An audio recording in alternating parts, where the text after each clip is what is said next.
আসসালামু আলাইকুম। আজকে আসছি হচ্ছে বনশ্রীতে একটা ওয়াশিং মেশিন দেখার জন্য। ওয়াশিং মেশিনটা হচ্ছে শার্পের। তো এই ওয়াশিং মেশিনটার প্রবলেমটা হইলো যে ওয়াশিং মেশিনটা গিয়ারটা ফাইসে গেছে গা। তো এটার মূলত যে সমস্যাটা দেখলাম যে গিয়ারটা ফাইসে গেছে গা, ফাইসে যাওয়ার কারণে এই সমস্যাটা হয়ে গেছে। তো এটার বেয়ারিংটাও সমস্যা হয়ে গেছে। তো আমি এখন ওয়াশ করে দিব, ওয়াশ করে দিয়ে ইনশাল্লাহ চালায় দিব, যাতে উনি কিছুদিন ব্যবহার করতে পারে এরকম একটা ব্যবস্থা করে দিব। তো মূলত এই ধরনের সমস্যা হইলে আপনার গিয়ার বক্স 100% চেঞ্জ করলে মেশিনটা সম্পূর্ণভাবে পারফেক্ট হয়ে যায়, তখন আবার নতুনের মতো চলে। তখন আমি ওনারা বলছি যে ভাই গিয়ার বক্সটা চেঞ্জ করেন। তো দেখলাম যে ওনার তেমন একটা আগ্রহ নাই যে গিয়ার বক্স চেঞ্জ করার জন্য।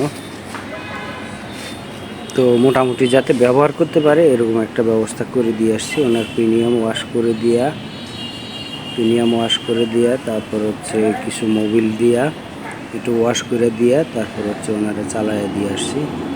ইনশাল্লাহ উনি কিছুদিন ব্যবহার করতে পারবে, 2-4 বছর ব্যবহার করতে পারবে। তবে সবচেয়ে বেশি গুরুত্বপূর্ণ দরকার ছিল যে ওনার গিয়ারটা চেঞ্জ করে ফেলানো, সম্পূর্ণ গিয়ার অপশানটা চেঞ্জ করে ফেললে উনি আবার আগের মতো ঠিক নতুন যেরকম মেশিনটা আনছে এরকম ব্যবহার করতে পারতো।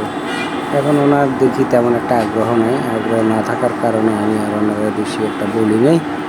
তো মোটামুটি যাতে ইউজ করতে পারে এরকমভাবে একটু কাজ করে দিয়ে আসছি। এই হচ্ছে অবস্থা। তো অনেক টাকা খরচ করতে চাচ্ছিল না। যাক আলহামদুলিল্লাহ কাজটা করে দিয়ে আসলাম। এটা হচ্ছে বনশ্রীতে। তো আমি এসি, ফ্রিজ, মাইক্রোওভেন, ওয়াশিং মেশিনের কাজ করি। আমি আজকে প্রায় 30 বছর থেকে এসি, ফ্রিজ, মাইক্রোওভেন, ওয়াশিং মেশিনের কাজ করি। আমি বিভিন্ন জায়গায় হোম সার্ভিস দিয়ে থাকি। আপনার যদি প্রয়োজন হয় ইনশাল্লাহ যোগাযোগ করতে পারেন। আমার একটা ইউটিউব চ্যানেল আছে, ইউটিউব চ্যানেলের নাম হচ্ছে হোম সার্ভিস 389। আপনি যদি শুধু হোম সার্ভিস লেখেন আমার চ্যানেলটা পাবেন না, আপনাকে লিখতে হবে হোম সার্ভিস 389, তাহলে আপনি আমার চ্যানেলটা পাবেন। তো ইনশাল্লাহ ভিজিট করে আসবেন। এখানে অনেক কিছু শিক্ষণীয় আছে। যদি নাও শিখতে পারেন ইনশাল্লাহ যোগাযোগ করবেন। আমি ভিডিও কলের সার্ভিস দিয়ে থাকি। আপনার যদি প্রয়োজন হয় যোগাযোগ করতে পারেন। আশা করি ভালো সমাধান।